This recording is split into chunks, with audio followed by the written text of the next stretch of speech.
नमस्कार दोस्तों, एक बार फिर आपका इलेक्ट्रिशियन ट्यूटोरियल पर स्वागत है।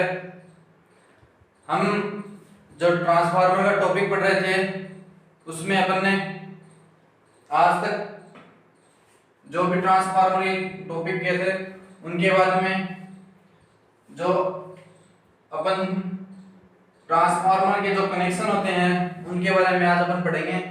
जो ट्रांसफार्मर के जो कनेक्शन है उससे पहले मैं आपको एक जो करेक्शन है वो बताना चाहूंगा। जो इससे जैसे पहले वाले वीडियो में जो ट्रांसफार्मर के अंदर अपन ने जो वोल्टेज रेगुलेशन पढ़ा था उसमें जो वोल्टेज रेगुलेशन के लास्ट पॉइंट जो अपन ने पढ़ा था उसमें मैंने 2 से 4% बताया था, जो कि 2 से 4 नहीं, सॉरी 5% है वो। तो उसमें थोड़ी सी करेक्शन है, इनको सही कर लेना थोड़ा सा, और बिल्कुल एकदम सही है।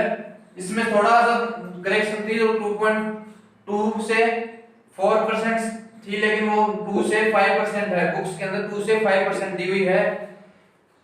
तो आज अपन जो स्कॉट संयोजन है ट्रांसफार्मर के अंदर, जो स्कॉट संयोजन है जिसको अपन टीईटी संयोजन भी बोलते हैं, उसके बारे में डिस्कशन करेंगे। तो चलिए स्टार्ट करते हैं। स्कॉट या टीईटी संयोजन, जो ट्रांसफार्मर के अंदर जो कनेक्शन होते हैं, स्कॉट या टीईटी संयोजन, उसके बाद में ओपन डेल्टा संयोजन आता है, उसके बाद में star star, star delta, delta star, delta delta, ऐसे कुछ आगे अपन पढ़ेंगे। उनमें से जो फर्स्ट है वो है स्कॉट और टीटी संयोजन। उसमें ये जो डायग्राम है, थोड़ा सा इस डायग्राम के बारे में आपको बता दूंगा। जो यहाँ पे जो सप्लाई है, सबसे पहले तो मैं आपको ये बताऊं कि ये स्कॉट संयोजन है, इसका जो काम होता है ये किस काम का आता है, किस काम के लिए अपन स्कॉट संयोजन करते हैं ट्रांसफार्मर के अंदर। तो जो ये स्कॉट संयोजन है, ये 3 फेज सप्लाई, जो अपने को 3 फेज सप्लाई मिलती है उसको अपन 2 फेज सप्लाई में परिवर्तित करने के लिए इसका प्रयोग करते हैं। जो ये स्कॉट संयोजन है, जो ट्रांसफार्मर का जो कनेक्शन है स्कॉट या टीटी संयोजन, इस संयोजन ट्रांसफार्मर को टीटी संयोजित करके जो ट्रांसफार्मर की जो वाइंडिंग है उसको संयोजित करते हैं करके, जो 2 फेज सप्लाई के अंदर अपन 3 फेज को उपयोग में ले सकते हैं परिवर्तित करके। उसके बाद में जो इसकी संरचना है वो 2 single phase transformer, 2 single phase transformer, एक ये रहा और एक ये रहा। सिंगल फेज ट्रांसफार्मर की को अपन को कैसे पता चलता है, जो यहाँ पे ये जो बनी हुई है, जो ये ट्रांसफार्मर का जो चिन्ह होता है उसमें जो ये जो रेखा है ये 1 है। यहाँ पे इससे अपने को पता चल जाता है कि ये जो ट्रांसफार्मर ये सिंगल फेज ट्रांसफार्मर है, और सिंगल फेज ट्रांसफार्मर टीचर जो ट्रांसफार्मर होता है टीचर के रूप में अपने को काम में लेते हैं सिंगल फेज ट्रांसफार्मर को। उसके बाद में जो मुख्य ट्रांसफार्मर है वो काम में ले जाता है ये 3 फेज वाला। टीचर ट्रांसफार्मर है उसकी प्राइमरी तथा मुख्य ट्रांसफार्मर की प्राइमरी, जो टीचर जो ट्रांसफार्मर है उसकी प्राइमरी वाइंडिंग तथा जो मुख्य ट्रांसफार्मर है उसकी प्राइमरी वाइंडिंग, दोनों की जो प्राइमरी वाइंडिंग है वो सेंटर टेप होती है। जो प्राइमरी वाइंडिंग है टीचर, ये टीचर और ये मुख्य ट्रांसफार्मर, तो ये है 3 फेज, ये है टीचर ट्रांसफार्मर, ये है मुख्य ट्रांसफार्मर। तो इनकी जो वाइंडिंग होती है इसको शॉर्ट अपन ये वाइंडिंग सेंटर टेपिंग के द्वारा टेपिंग निकल जाती है। यहाँ से जो ये ट्रांसफार्मर है टीचर ट्रांसफार्मर, उसमें से टेपिंग निकाली जाती है। उसके बाद में जो टीचर ट्रांसफार्मर है उसमें मुख्य ट्रांसफार्मर की तुलना में जो टीचर ट्रांसफार्मर है इसमें जो मुख्य ट्रांसफार्मर है इसकी तुलना में जो शक्ति का स्थानांतरण होता है, जो शक्ति पावर है उसका जो स्थानांतरण है वो 86.6% होता है। इसके बाद में जो ट्रांसफार्मर है जो ये ट्रांसफार्मर और ये वाला ट्रांसफार्मर, जो डीजल ट्रांसफार्मर और जो मुख्य ट्रांसफार्मर है उसकी जो सेकेंडरी वाइंडिंग होती है, जो सेकेंडरी वाइंडिंग है, यहाँ पे सेकेंडरी वाइंडिंग दिखाई हुई है। ये सेकेंडरी वाइंडिंग में जितने लपेटों की संख्या डीजल वाले में उतने ही लपेटों की संख्या जो मुख्य ट्रांसफार्मर है उसके अंदर होगी। अर्थात जो दोनों की जो सेकेंडरी वाइंडिंग है, जो सेकेंडरी वाइंडिंग है वो दोनों में जो सेकेंडरी वाइंडिंग में जो लपेटों की संख्या है वो दोनों में ही बराबर होती है, दोनों में समान होती है। उसके बाद में जो न्यूट्रल पॉइंट है, ये यहां से न्यूट्रल पॉइंट निकल जाता है डीजल ट्रांसफार्मर के सेकेंडरी के 2/3 भाग से निकालते हैं। जो यहाँ पे 2/3 है, मान लो कि ये 3 है पूरा, तो इसमें से 2/3 भाग से अपन यहाँ से एक टेपिंग के द्वारा जो न्यूट्रल वायर है वो निकाला जाता है। उसके बाद में इसका उपयोग हो गया, जो ये 3 फेज सप्लाई को, ये 3 फेज को 2 फेज में परिवर्तित कर देता है। उसका प्रयोग अपन जो विद्युत भट्टियां होती हैं, जो विद्युत भट्टी है उसमें काम लेते हैं। और विद्युत भट्टी के अंदर जो इसको चलाने के लिए, विद्युत भट्टी को चलाने के लिए जो एक बस ट्रांसफार्मर होता है उसका प्रयोग किया जाता है। तो ये था ट्रांसफार्मर जो है स्कॉट, जिसमें ट्रांसफार्मर में डीटी वाइंडिंग है, स्कॉट वाइंडिंग की हुई होती है। ये यहाँ पे N2 है, ये सेकेंडरी वाइंडिंग है। इसमें भी ये जो N2 है यहाँ पे ये भी सेकेंडरी वाइंडिंग और ये भी सेकेंडरी वाइंडिंग है। इसके बाद में इस साइड से अपन जो है प्राइमरी, इस साइड से सप्लाई वाला जो स्रोत वाला पोर्शन होता है, स्रोत या इसको सोर्स बोलते हैं, इसको अपन 3 फेज सप्लाई से जोड़ते हैं। और इस साइड में अपन लोड वाले जो भाग होता है, लोड, यहाँ पे इसको लोड से कनेक्ट किया जाता है और इसको भी लोड से कनेक्ट किया जाता है। और इसके अंदर ये हो गया 3 फेज सप्लाई होगी 86.6% हो गया। तो ये जो ट्रांसफार्मर है, ये जो ट्रांसफार्मर का जो कनेक्शन है, स्कॉट कनेक्शन या जो डीटी संयोजन है, इसमें ज्यादा एग्जाम में ज्यादा डीपली नहीं आता है। जो मेन जो बेसिक सॉल्यूशन होते हैं उनके बारे में पेपर के अंदर पूछा जाता है, जिनमें से या तो फिर पूछ लेता है जो अपनी 3 फेज सप्लाई है, इसमें जो पॉइंट है इंपॉर्टेंट वो है 3 फेज सप्लाई को 2 फेज सप्लाई में परिवर्तित करने के लिए इसका उपयोग किया जाता है। तो जो एग्जामिनर है वो अपने को इसको ऐसे पूछ सकता है कि जो 3 फेज सप्लाई है उसको अपने को सेकंड जो है सिंगल 2 फेज सप्लाई में परिवर्तित करना है। 3 फेज सप्लाई को 2 फेज सप्लाई में परिवर्तित करना है। तो उस सप्लाई को अपन परिवर्तित करने के लिए ट्रांसफार्मर के अंदर कौन सा कनेक्शन करेंगे जिससे कि अपने को 3 फेज से 2 फेज सप्लाई प्राप्त हो सके। तो अपना जो आंसर होगा वो होगा स्कॉट या उसको बोलते हैं टीटी संयोजन। उसके बाद में दूसरा क्वेश्चन क्या पूछता है, जो इसकी ट्रांसफार्मर या नहीं ट्रांसफार्मर की प्राइमरी सेकेंडरी, जो ट्रांसफार्मर ये इतना ज्यादा तो नहीं है, लेकिन ये जो ऐसा भी पूछ सकता है कि जो ट्रांसफार्मर की जो प्राइमरी है तथा उसकी मुख्य ट्रांसफार्मर की जो प्राइमरी वाइंडिंग है उसको सेंटर टेप किया जाता है, जो सेंटर टेप होती है। और जो एक ये पूछ सकते हैं जो ट्रिजर ट्रांसफार्मर होता है, ट्रिजर ट्रांसफार्मर मुख्य ट्रांसफार्मर की तुलना में, जो मुख्य ट्रांसफार्मर है इसकी तुलना में ये जो ट्रिजर ट्रांसफार्मर है वो 86.6% शक्ति को स्थानांतरित करता है। स्थानांतरण का एक क्वेश्चन पूछ सकते हैं।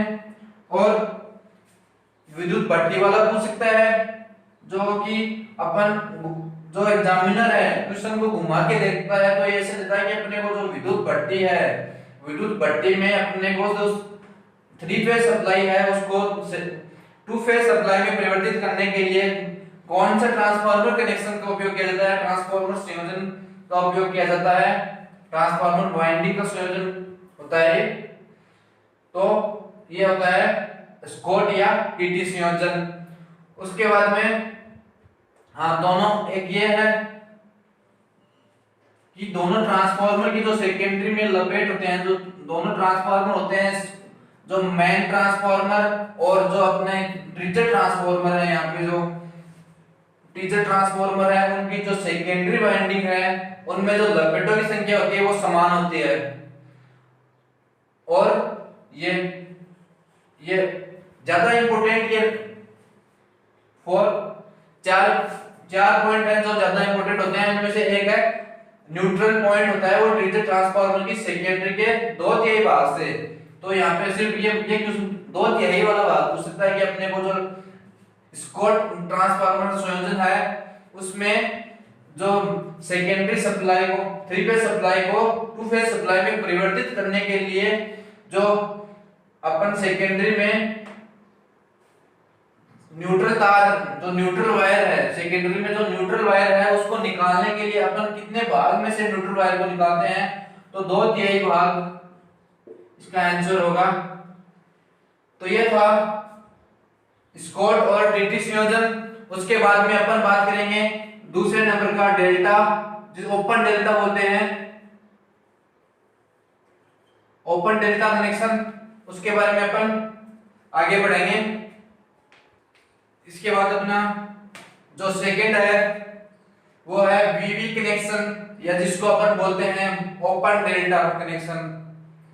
इसको वीवी कनेक्शन इसलिए बोलते हैं क्योंकि जो इसकी जो आकृति है, जो इसकी जो ये आकृति है वो वी आकार की होती है दोनों में, वीवी, इसलिए इसको वीवी कनेक्शन भी बोलते हैं। और इसको ओपन डेल्टा इसीलिए बोला जाता है क्योंकि ओपन डेल्टा मतलब खुला डेल्टा, बंद डेल्टा नहीं होता, पूरा डेल्टा नहीं होता। जैसे वाइंडिंग की होती है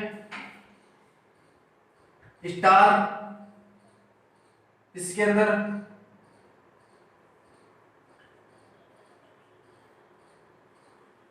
ऐसे कुछ होती है। और ये जो डेल्टा है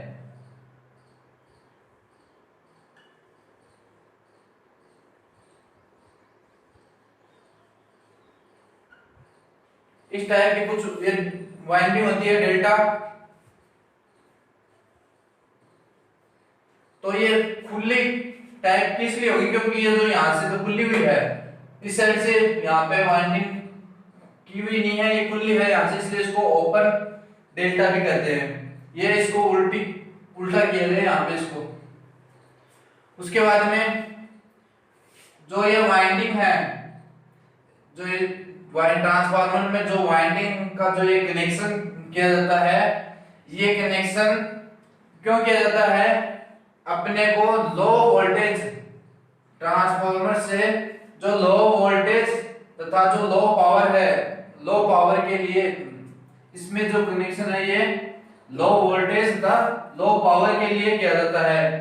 तो एग्जाम में जो पूछा जाता है कि यही पूछा जाता है ज्यादातर कि जो अपने को लो वोल्टेज तथा लो पावर के लिए ट्रांसफार्मर में किस प्रकार का कनेक्शन किया जाता है, तो अपन का आंसर होगा वीवी कनेक्शन, या फिर उसको बोलते हैं ओपन डेल्टा कनेक्शन।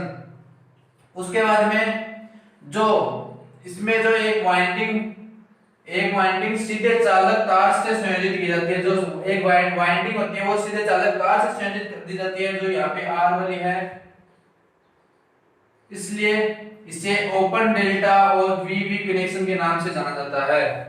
तो ये जो यहाँ पे इसमें जो आर है, ये जो कलर कोडिंग होता है, जो वायर का जो कलर होता है उसके हिसाब से वो कलर नेम दिया गया है। आर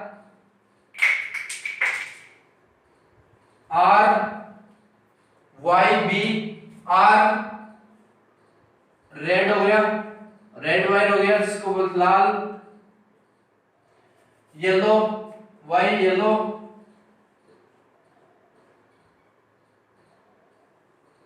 पीला जो वायर होता है। उसके बाद में बी से ब्लू, जो नीला। इसी प्रकार इस साइड में भी रेड येलो ब्लू के जो कलर कोडिंग के हिसाब से जो इनको नंबर नेम दिया गया है आर वाई बी के नाम से। उसके बाद में ये हो गया जो वाइंडिंग सीधे, इसमें से जो वाइंडिंग है वो सीधे ही सप्लाई का जो वायर होता है, जो चालक तार होता है, उससे कनेक्ट कर दिया जाता है, जिसके कारण ये जो वाइंडिंग है बंद प्रकार की नहीं हुई, ये खुली रह गई। तो खुली होने के कारण जो ये डेल्टा वाइंडिंग होगी, इसलिए इसको अपन ओपन डेल्टा कनेक्शन भी कहते हैं। और ये जो ट्रांसफार्मर है, जो ये वीवी कनेक्शन वाला जो ट्रांसफार्मर होगा, उस वो जो नॉर्मल ट्रांसफार्मर या जो अपना मुख्य ट्रांसफार्मर होता है उसकी तुलना में 58 उसकी तुलना में 58% जो शक्ति है, पावर का जो स्थानांतरण होता है, जो पावर का स्थानांतरण होता है वो 58% करता है। तो ये था वीवी कनेक्शन, या इसको अपन बोलते हैं ओपन डेल्टा कनेक्शन। इसके बाद में जो नेक्स्ट कनेक्शन है वो अपन डिस्कशन करते हैं। इसके बाद में नेक्स्ट है थर्ड नंबर की टर्सरी वाइंडिंग, जो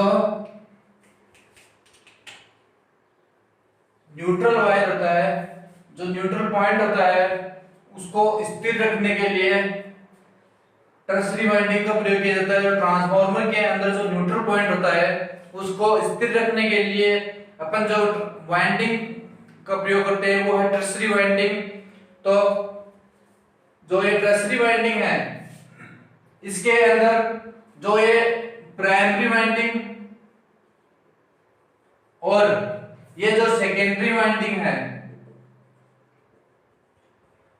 प्राइमरी और ये है सेकेंडरी, ये दोनों वाइंडिंग तो स्टार जो संयोजन होता है, स्टार संयोजन ऐसे कुछ होता है, उसमें किए हुए होते हैं।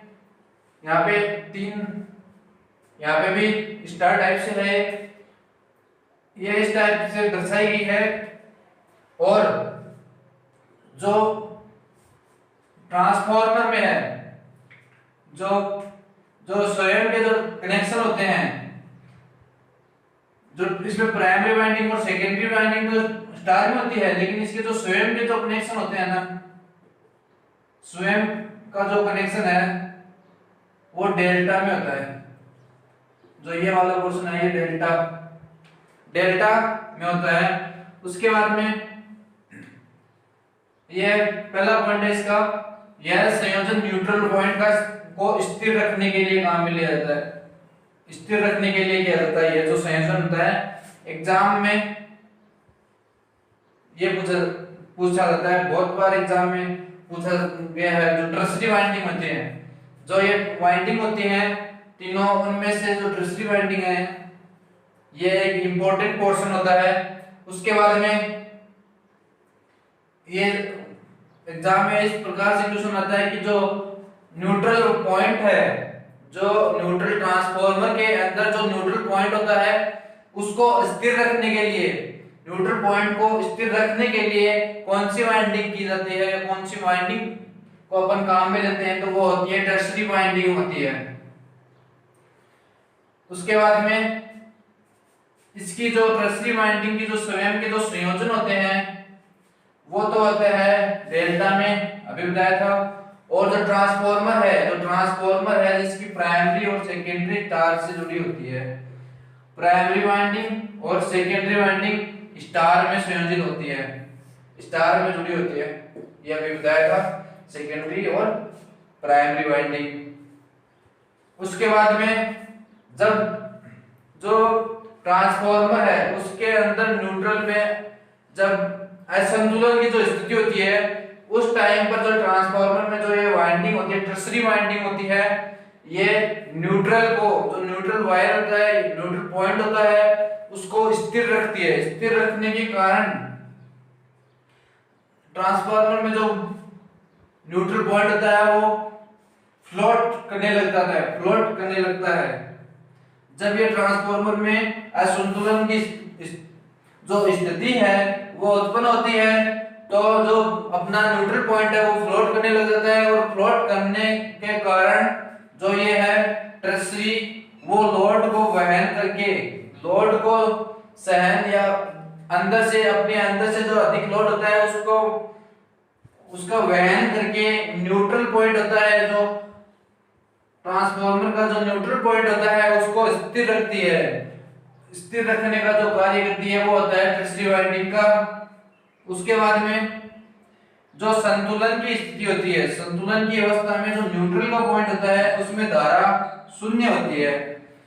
तो ये तो सीधी सी बात है, जो न्यूट्रल होगा जिसके अंदर न्यूट्रल का मतलब ये हो गया कि नया न्यूट्रल न्यूट्रल का मतलब ये होता है इसमें धारा प्रवाह नहीं होता है। ये जो जब ये संतुलित अवस्था में है, अगर संतुलित अवस्था में नहीं है, असंतुलित अवस्था में है, तो ये न्यूट्रल पॉइंट है वो फ्लोट करने लगता है। फ्लोट करने के कारण जो टर्सरी वाइंडिंग है वो लोड को अपने अंदर से वाइंड करने लगती है, और जो ट्रांसफार्मर के अंदर जो न्यूट्रल पॉइंट होता है उसको ट्रांसफार्मर के अंदर जो न्यूट्रल पॉइंट होता है उसको स्थिर रखती है। स्थिर रखने के बाद में स्थिर रखने का जो कार्य करती है वो होता है टर्सरी वाइंडिंग का।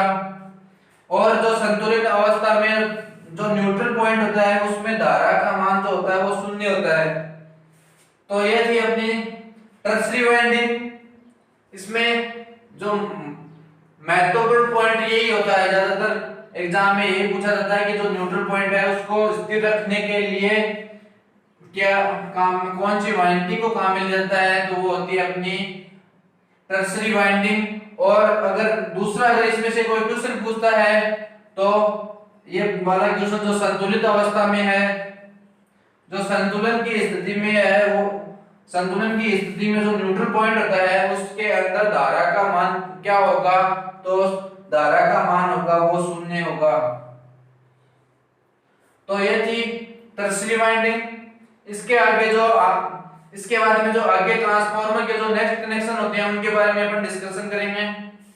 तो आज की क्लास के लिए अपन इतना 3 पॉइंट आज की क्लास में अपन ने पढ़े थे। तीनों वाइंडिंग के जो कनेक्शन है उनके बारे में पढ़े थे। जो नेक्स्ट क्लास होगी उसमें आगे के जो कनेक्शन होते हैं स्टार डेल्टा, डेल्टा स्टार और डेल्टा डेल्टा और जो स्टार इंटर स्टार, उनके बारे में अपन कनेक्शन है उनके बारे में अपन जो नेक्स्ट क्लास होगी उनके बारे में डिस्कशन करेंगे। Thank you.